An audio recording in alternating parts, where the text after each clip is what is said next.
بعثا فيهم رسولا من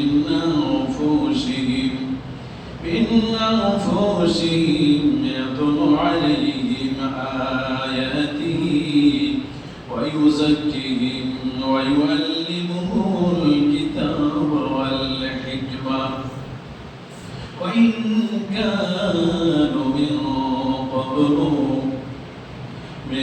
قبل لفي ضلال مبين أولما أصابتكم مصيبة قد أصابتم مثليها قلتم أن هذا قل هو من عندي أنفسكم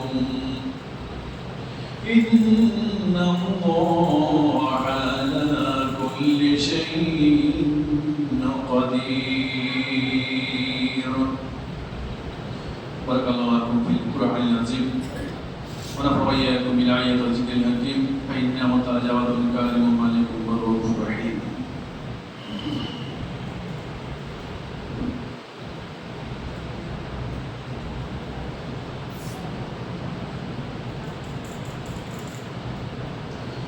الحمد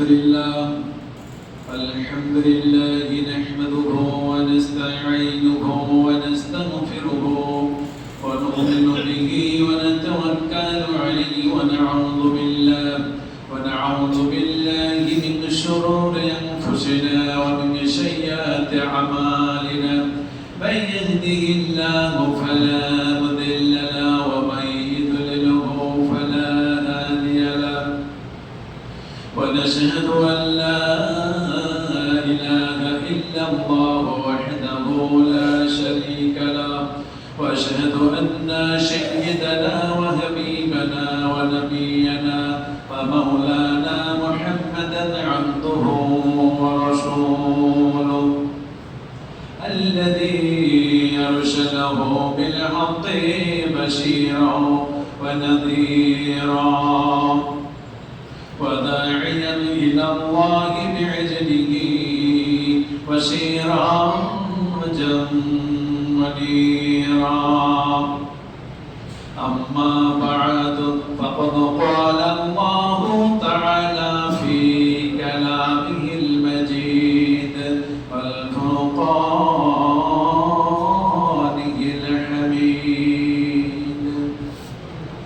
أعوذ بالله من الشيطان الرجيم.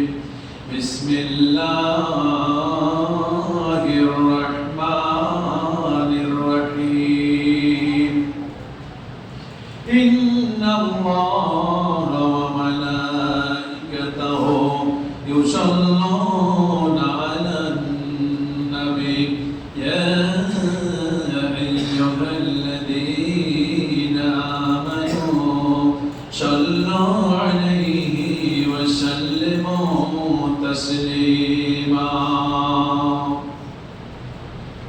اللهم صل على محمد وعلى آل محمد كما صليت على إبراهيم وعلى آل إبراهيم إنك حميد مجيد.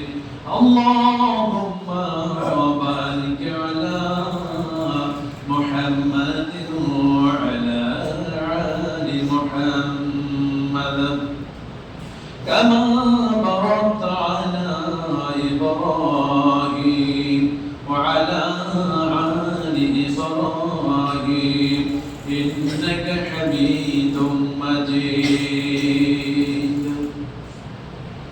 উপস্থিত মুসল্লিবৃন্দ, খুতবার শুরুতে সেই মহান আল্লাহ দরবারে শুকরিয়া আদায় করি যে আল্লাহ তাআলা আমাদেরকে বৃষ্টির মধ্য দিয়ে হলো আল্লাহ আমাদের পবিত্র মসজিদে আল্লাহর ঘরে আসার তৌফিক দান করেছেন। মসজিদে এসে কোরআনের কিছু কথা বলার শোনার তৌফিক দান করলেন। সে আল্লাহর দরবারে আমরা শুকরিয়া আদায় করি আলহামদুলিল্লাহ। শত কোটি দরুদ এবং সালাম বর্ষিত হোক সেই রাসূলের উপরে, যে রাসূলকে আল্লাহ তাআলা আমাদেরকে এই পৃথিবীর বুকে সবচাইতে বড় নিয়ামত করে পাঠিয়েছেন। আল্লাহ রাসূল আমাদের জন্য সবচাইতে বড় নিয়ামত। আল্লাহ রাসূল তিলে তিলে মানুষদেরকে আল্লাহর পক্ষ থেকে পাওয়া কোরআন আয়াতগুলি তেলাওয়াত করে করে সভ্য মানুষকে সভ্য করে তুললেন, এবং যে সমস্ত মানুষগুলি অমানবিক আচরণ করছিল সেই সমস্ত মানুষকে আল্লাহ রাসূলের আদর্শ দিয়েই তিনাদেরকে পরিষ্কার করে ঝাড় জঙ্গল যা আছে সবকে পরিষ্কার করে তিনি একজন সুষ্ঠু জান্নাতি মানুষ বানালেন। আমরা সেই রাসূলের উম্মত, আমরা সবাই বলি আল্লাহুম্মা আমিন, আল্লাহুম্মা সাল্লি আলাইহি, আল্লাহুম্মা বারিক আলাইহি। আপনাদের সামনে আমি আলোচনা করছি, যেহেতু এই মাসটা রবিউল আউয়ালের মাস, আল্লাহ রাসূল আগমনের মাস, এই জন্য রাসূল সম্পর্কে কিছু বলতে হয়। আর আমরা সেই রাসূলের উম্মত, আমাদেরকে এই পৃথিবীতে আমল করতে হলে রাসূলের জীবনী সম্পর্কে জেনে থাকা দরকার, তাহলে পৃথিবীতে আমাদের চলা সহজ হবে। এই জন্যই আমি এই মাসে আপনাদের সামনে আল্লাহ রাসূলের জীবনীটা তুলে ধরেছি। ওনার জন্ম কিভাবে হলো, ধীরে ধীরে কিভাবে তিনি বড় হলেন এবং কিভাবে মানুষের কাছে তিনি দাওয়াত পৌঁছালেন, সে বিষয়ে আমি আলোচনা করে আসছি। আজকেও তারপর থেকে আলোচনা করবো ইনশাআল্লাহ। আল্লাহ রাসূল নবুয়ত পাওয়ার পরে মক্কায় 13 বছর, বাকি মদিনায় ধরেন 10 বছর, এই মোট 23 বছর নবুয়তের জিন্দেগি আল্লাহ রাসূলের। তাই মক্কায় 13 বছরে আল্লাহ রাসূলকে খুব কষ্ট সহ্য করতে হয়েছে। আসলে মানুষকে এক জায়গা থেকে অন্য জায়গায় আনা খুব মুশকিল, বোঝা খুব মুশকিল, যেহেতু তার পূর্বপুরুষ থেকে সেই ধর্মটা দেখে আসছে, পালন করে আসছে, সেটাকে সেখান থেকে ফিরে আনা বড় মুশকিল। আজকে দেখেন হিন্দুরা লাখ লাখ টাকা দিয়ে পূজা তৈরি করছে, মাটির পূজা তৈরি করে তারা নদীতে ভাসিয়ে দিচ্ছে, টাকাগুলি অর্থ খরচ করছে। তাদেরকে যতই দিনের দাওয়াত দেওয়া হচ্ছে তাদেরকে আনা হচ্ছে না। শেষ পর্যন্ত তারা জবাব এটাই দিচ্ছে, যেহেতু আল্লাহ বাপদাদা করে এসছে, আমরা করে আসছি, কেমন করে ছাড়বো। আসলে আল্লাহ রাসূল বাপদাদ ধর্ম ত্যাগ করেই তিনি এসেছেন, এবং বাপদাদ ধর্ম ত্যাগ করতে গিয়ে যে কত কষ্ট সহ্য করতে হয়েছে আল্লাহ রাসূলকে। আল্লাহ রাসূলকে প্রথমে যখন দিনের দাওয়াত দিলেন গোপনে গোপনে, তারপরে প্রকাশ্য দাওয়াত শুরু করলেন, কত কষ্ট কত নির্যাতন সহ্য করতে হয়েছে। আল্লাহ রাসূল তিনি মক্কায় নামাজ পড়ছেন, কিছু কাফেরের দল বসে বসে মিটিং করছে আর বলছে যে এত বড় সাহস মুহাম্মদের, যে আমাদের বাপদাদার ধর্মকে বাদ দিয়ে নতুন ধর্ম চালু করতে চায়। আমরা বেঁচে আছি, এত বড় বড় নেতা উমাইয়া, আবু জাহেল, আবু লাহাব, এই সমস্ত নেতাগুলি থাকার পর আমাদের বেঁচে থাকার পরে তোমার কাজ করলে বরদাস্ত করা যাবে না। কে আছো এই মুহাম্মদকে এই শাস্তি দিতে পারবে, যে ওই যে অমুক জায়গায় উট জবাহ করা হচ্ছে, ওই উটের নাড়ি ভুঁড়ি যখন নামাজে সিজদায় যাবে তখন চাপে দেখতে পারবে। তখন এক নাদান হতভাগা উকবা বলেছিল আমি সে কাজটা করব। উকবা সেখান থেকে নারী ভুঁড়ি নিয়ে পিছনে দাঁড়িয়ে আছে। আল্লাহ রাসূল যখন সিজদায় গেছেন চাপিয়ে দেওয়া হয়েছে, রাসূলের শ্বাস রুদ্ধ হয়ে জীবন যায় যায় অবস্থা। এমন সময় ফাতেমা বলছে, ফাতেমা তাড়াতাড়ি আসো, তোমার আব্বার অবস্থা এরকম। তাড়াতাড়ি ফাতেমা এসে সেই নারী ভুঁড়িটা সরিয়ে দিল। আবার বলা হলো যে এবার মুহাম্মদকে শাস্তি দিতে পারবে, মারতে পারবে। আবার ওই উকবা বলেছিল আমি শাস্তি দিতে পারবো। আল্লাহ রাসূলকে মক্কায় পেয়ে তার আল্লাহ রাসূলের গলায় কাপড় পেঁচিয়ে চেপে ধরেছিল। আবু বকর রাদিয়াল্লাহু তাআলা আনহু বললেন, তুমি কেন এই লোকটাকে এরকম করছো? এই লোকটাকে এই জন্য কি তুমি এই শাস্তি দিতেছ যে মুহাম্মদ যেই নবীটা মানুষের কাছে প্রমাণ করত, মানুষের কাছে দাওয়াত পৌঁছাতো, বলতো আমার এবং তোমাদের রব হচ্ছে আল্লাহ। সব পৃথিবীর যত কিছু আছে সব কিছুর পালনে ওলা হচ্ছে সেই রব। সেই রবের কথা প্রচার করতে যাওয়ার কারণে তুমি উকবা তাকে দিয়া আল্লাহর রাসূলকে মুহাম্মদকে শাস্তি দিচ্ছ। উনি তো তেমন অপরাধ করে না, মানুষকে তাদের স্রষ্টার সাথে পরিচয় ঘটিয়ে দেয়। আল্লাহ রাসূল এই সমস্ত শাস্তিগুলি কেন ভোগ করেছিলেন, সহ্য কেন করেছিলেন? ভবিষ্যতে তার উম্মতকে জান্নাতের রাস্তা দেখানোর জন্য কাজ করেছিলেন। আল্লাহ রাসূল এমন ধৈর্যশীল মানুষ ছিলেন, এমন আদর্শবান মানুষ ছিলেন, ওনার আদর্শ পৃথিবীর প্রত্যেকটা কাজের সাথে জড়িত। আল্লাহ রাসূল মানুষকে বুঝিয়ে যতটুকু মানুষ ইসলামের দিকে ধাবিত না হয়েছে, আল্লাহ রাসূলের আদর্শ দেখে মুগ্ধ হয়ে মানুষেরা অনেক ইসলাম গ্রহণ করেছে, রাসূলকে জড়িয়ে ধরেছে। দেখবেন একটা গাছকে কেটে ফেলে তক্তা বানিয়ে রত্না দিয়ে ছিলে ফুল তোলে রং করে সব কিছু করে যখন একটা খাট তৈরি করা হয় তখন তাকে মানুষ গ্রহণ করার জন্য ছুটে যায়। তো আল্লাহ রাসূল এইভাবে এই অসভ্য মানুষকে তার আদর্শ দিয়ে ছিলে ছেঁচে পরিষ্কার করে করে একটা একটা করে আল্লাহর পক্ষ থেকে আয়াত এসেছে, সে আয়াতগুলি দিয়ে মানুষকে পরিষ্কার করে মানুষকে জান্নাতে মানুষ বানিয়েছে। আমরে বিনাশ আল্লাহ রাসূলকে মারার জন্য মক্কার গলিতে গলিতে অস্ত্র নিয়ে ঘুরে বেড়ায়, রাসূলকে ফেলে কেটে দিবে এরকম অবস্থা, রাসূলকে মারার জন্য খুঁজে বেড়ায়। একবার আল্লাহ রাসূলের সাথে মক্কার গলিতে সাক্ষাৎ হয়ে গেল। এমন সময় আল্লাহ রাসূল আগেই বলে ফেললেন, আমরে বিনাশে তোমার মতো লোকটা কি ঈমান আনবে না? আমরে বিনাশে মনটা দুর্বল হয়ে গেল। আমি যে এই লোকটাকে মারার জন্য, আমি যে এই লোকটাকে কাটার জন্য দিন রাত খুঁজে বেড়াচ্ছি, পেলেই তাকে আমি কেটে দিব, ফেলে আমি তাকে জবাই করে দেব। আর ওই লোকটা কি আমার এমন মনোমানসিকতা আমার উপরে রয়েছে, সে কি চাই যে আমার মতো আমরে বিনাশ জান্নাতি হয়ে যাক? যে আমি রাসূলের দুশমন, আমি ওনাকে কাটার জন্য, আমি মারার জন্য দিন রাত সব সময় খুঁজে বেড়াচ্ছি অস্ত্র নিয়ে। আর আজকে সেই লোকটা, সেই মুহাম্মদ বলছে আমরে বিনাশ তোমার মতো লোকটা কি ঈমান আনবে না? আমরে বিনাশ রাসূলের চরিত্র দেখে মুক্ত হয়ে গেল যে যে মুহাম্মদকে কাটার জন্য আমি দিন রাত ঘুরছি, সে আমরে বিনাশ, সেই মুহাম্মদ কি আমার মতো লোকটা, হতভাগা লোকটা জান্নাত কামনা করে?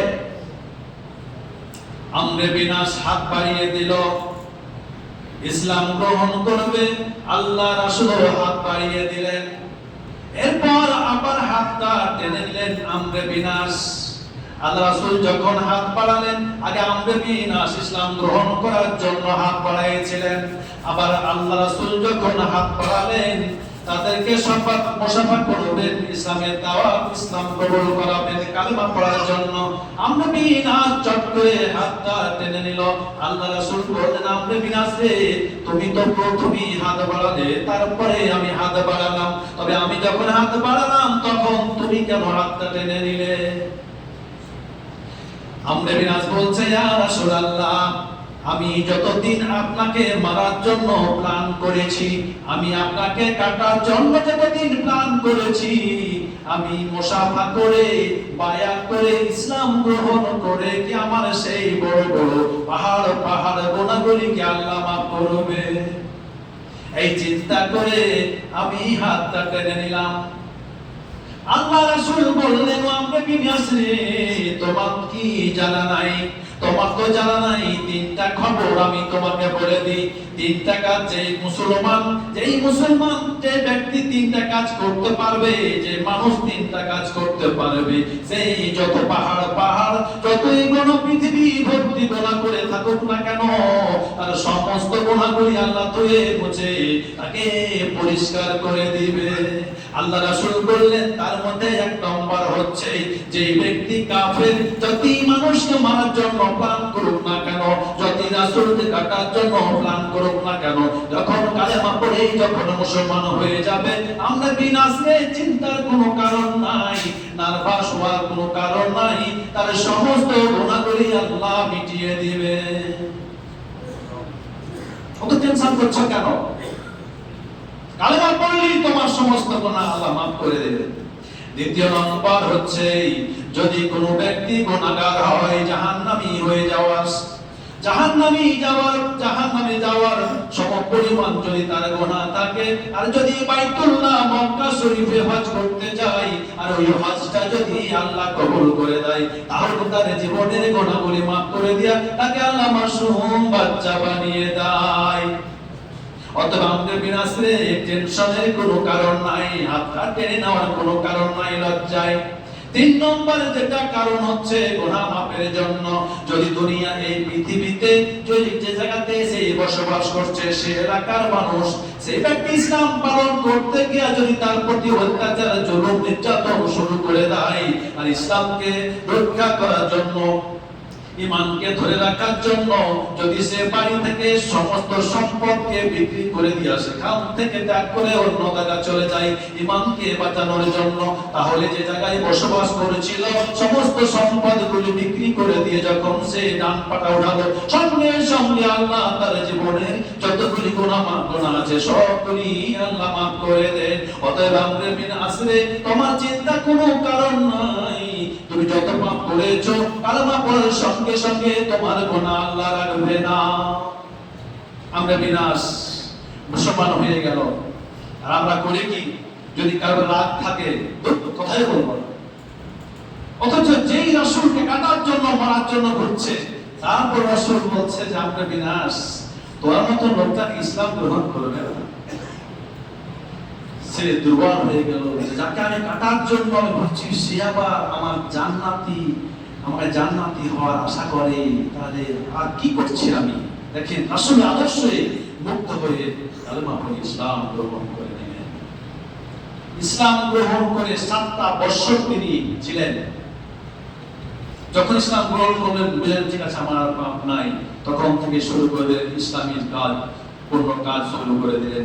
7 বছর পর যখন তিনি মৃত্যু সজ্জায় সজ্জিত, তখন তিনি গাল ফুলে ফুলে কাঁদছেন। আমরে বিনাশ ইসলাম গ্রহণ করার পরে কাল 7 বছর পরে মৃত্যু সজ্জায় শায়িত, মৃত্যুর যন্ত্রণায় গাল ফুলিয়ে ফুলিয়ে কাঁদছে। ওনার ছেলে বলছে, আব্বা আপনি কেন এত মৃত্যুর সময় নার্ভাস হয়ে গেছে?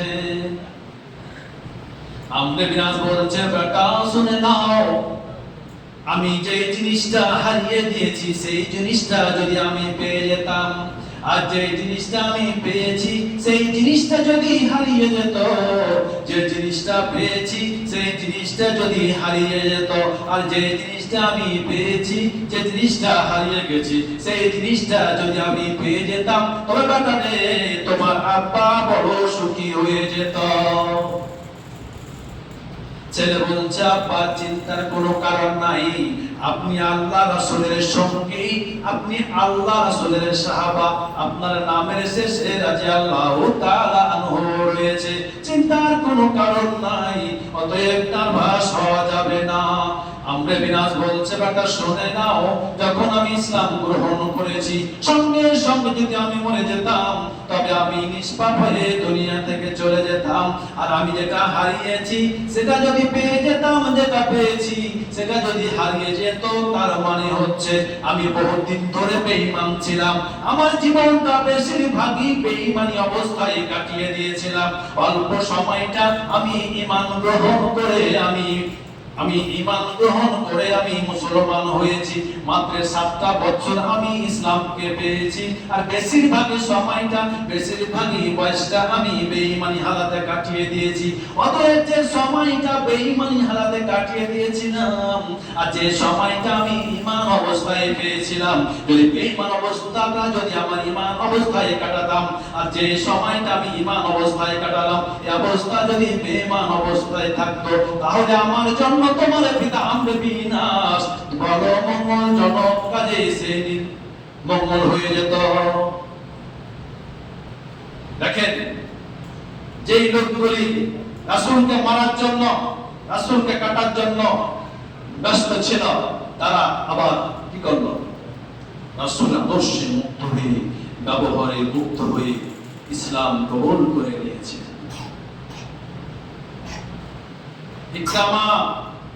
ইকরামা বিন আবু জাহেলের সন্তান, রাসূলকে মক্কা থেকে তাড়িয়ে দেওয়ার ব্যাপারে যতগুলি কৌশল, যতগুলি ভূমিকা, যতজন রেখেছিল, তার মধ্যে প্রথম নম্বরে সবচেয়ে বড় ভূমিকা রেখেছিল ইকরামা বিন আবু জাহেল। আল্লাহ রাসূল যখন মক্কা বিজয় করলেন, মক্কা বিজয় করার পর নামাজ পড়লেন, তারপর একটা লিস্ট করলেন, সিরিয়াস অপরাধীর 11 জনের লিস্টটা টেনে দেওয়া হলো কাবার দেওয়ালে। বলা হলো এই 11 জনকে যে হত্যা করতে পারবে এদের কোনো প্রতিশোধ নেওয়া হবে না, কিসাস নেওয়া হবে না, ঘোষণা করে দেওয়া হলো। এবার ইকরামা বিন আবু জাহেল ভাবছে যে আমার তো কোনো উপায় নেই, আমাকে মরতেই হবে। তখন সে মক্কা ছেড়ে মিশরের দিকে পালিয়ে গেল। মিশর দিয়ে পালিয়ে গেল। এবার ইকরামার স্ত্রী উম্মে হাকিম আল্লাহ রাসূলের কাছে এসে ইসলাম গ্রহণ করেছিলেন এবং বললেন, ইয়া রাসূলুল্লাহ, ইকরামা বিন আবু জাহেল আমার স্বামী, তাকে হত্যার জন্য আপনি ঘোষণা দিয়ে দিয়েছেন যে যারা হত্যা করবে তাদের কোনো কিসাস দেওয়া হবে না। এই জন্যই আমার স্বামী বাড়ি থেকে পলায়ন করেছে। যদি আপনি আমার স্বামীকে 3-4 মাস সময় দেন তবে আমি একটু খুঁজে বের করে নিয়ে আসতে পারি।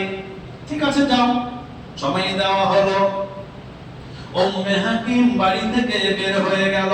চলতে চলতে অনেক দিন যাওয়ার পর সিরিয়ার একটা বাজারে পৌঁছলেন।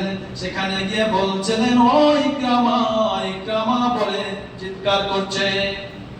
মানুষরা চলে আসলো। কি ব্যাপার জি? একটা মহিলা মানুষ, দেখে মনে হচ্ছে অপরিচিত, আবার চিৎকার করছে, কি ব্যাপার? সব ছুটে এসলো। বলছে, তোমার কি ব্যাপার বলো তো? তুমি এবং জোরে মহিলা মানুষ, এত গলার সাউন্ড কেন? বলছে, ভাই এরকম আমার স্বামী বেশ দিন থেকে পলায়ন করেছে, যেন খুঁজছি। আপনাদের এলাকায় যদি থাকে অপরিচিত মানুষ তাহলে বলতে পারেন। বলছে, আমরা চিনি না, কিন্তু এখান দিয়ে চলে যাও, অমুকের দোকানে একটা আলাদা লোক কাজ করে, প্রায় দেখি। ওখানে যে দেখছে ওই ইকরামা বিন আবু জাহেল। বলছে, বাড়ি চলো। বলছে, আমি বাড়ি যাব না, আমার নামে এই দেওয়ালে নামকে সিরিয়াল টেনে দেওয়া হয়েছে হত্যা করার জন্য। রাসূল ঘোষণা করে দিয়েছেন, আমাকে যেখানে পাবে সেখানে হত্যা করবে।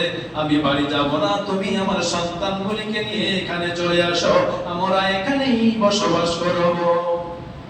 উম্মে হাকিম ইকরামার স্ত্রী বলছে, না, চলো বাড়ি চলো। আল্লাহ রাসূলের কাছে সময় নিয়ে এসেছি। আল্লাহ রাসূল 1, 2, 3, 4 মাস সময় দিয়েছেন। আল্লাহ রাসূল এমন একটা মানুষ যিনি যাকে ওয়াদা করেন কোনদিন ওয়াদা ভঙ্গ করে না। তিনি আমার সাথে ওয়াদা করেছেন 3-4 মাস সময় তোমাকে দেওয়া হয়েছে, তুমি বাড়ি চলো। এবার ইকরামাকে সঙ্গে করে তার স্ত্রী উম্মে হাকিমের সঙ্গে করে নিয়ে আসছেন। আস্তে আস্তে রাস্তায় ক্লান্ত হয়ে গেছেন, একটা গাছের তলায় দুইজন মিলে আশ্রয় নিচ্ছেন। রাত্রি হয়ে গেল, বিছানা তৈরি করছে, একটা বিছানা এক জায়গায় আর একটা বিছানা 2-4 হাত দূর করে আর একটা বিছানা তৈরি করছে। এবার ইকরামা বলছে, কেমন কথা হলো, আমি আর তুমি একজন স্ত্রী, স্বামী স্ত্রীর বিছানা কি দুইটি হয়? ইকরামার স্ত্রী বলছে, উম্মে হাকিম, মক্কা যেদিন বিজয় হয়ে যায়, যতজন পুরুষ এবং মহিলা ইসলাম গ্রহণ করেছে তার মধ্যে আমিও ইসলাম গ্রহণ করে নিয়েছি। আমি একজন মুসলিম মহিলা, তুমি একজন কাফের হয়ে আছো, অতএব মুসলিম কাফের কোনোদিন এক বিছানায় থাকতে পারে না। না, তুমি ইসলাম গ্রহণ করো, আবার আমাদের বিছানা একটা হবে, বালিশ একটা হবে। তার আগে নয়। চলে আসলো রাসূলের কাছে, সিনান হাঁটা চলে আসলো, বলছে, তিনি হচ্ছে আমার স্বামী, আপনার ভয়ে পালিয়ে গেছিল, আপনি একটু বুঝিয়ে সুঝিয়ে ব্যবস্থাটা করেন। দেখলো আল্লাহ রাসূল মুচকি হেসে কথা বললেন। ইকরামা নরম হয়ে গেল, যে লোকটা মারার জন্য, কাটার জন্য ঘোষণা করে দিয়েছে, আমি যার ভয়ে পালিয়ে গেছিলাম, আজকে আমার সাথে প্রদর্শন কথা বলছে, হাতটা বাড়িয়ে দিয়ে ইকরামা ইসলাম গ্রহণ করে নিলেন। তো এই আল্লাহ রাসূলের আদর্শ দেখে বেশিরভাগ মানুষ ইসলামকে কবুল করেছিলেন। যে রাসূলকে, এই মানুষগুলিকে আদর্শের ছায়ার তলে আসতে অনেক সময় লেগেছে, অনেক কষ্ট সহ্য করতে হয়েছে। আল্লাহ রাসূল কষ্ট সহ্য করতে না পেরে যখন তায়েফ চলে গেলেন, তায়েফের 2 জন মানুষ এমন ভাবে মার দিয়েছিল, রাসূল বেহুশ হয়ে গিয়েছিলেন। এরপর যখন রাসূল হুঁশ ফিরল, তখন দেখছে মাথার উপর একটা মেঘের ছায়া। তারপরে জিবরাইল ঘোষণা করছে, হে মুহাম্মদ, 2 জন ফেরেশতা, চালিত 2 জন ফেরেশতা আছে, আপনি যদি তাদেরকে অনুমতি দেন, তাহলে তায়েফের এক প্রান্তের পাহাড় আর আরেক প্রান্তের পাহাড়, 2টি পাহাড়কে নিয়ে আস্তে আস্তে পিছে তায়েফবাসীকে শেষ করে দেবে, আপনি খালি হুকুম করেন। আল্লাহ রাসূল বলছেন, আমি এটা চাই না যে তায়েফের মানুষ মরে শেষ হয়ে যাক। আজকে তায়েফের মানুষেরা আমাকে হস্তক্ষেপ করেছে, মার দিয়েছে, রক্তাক্ত করেছে, বেহুশ করে ফেলেছে। আমি চাই না যে তায়েফের মানুষ সব মরে যাক। এমন একদিন আসতে পারে যে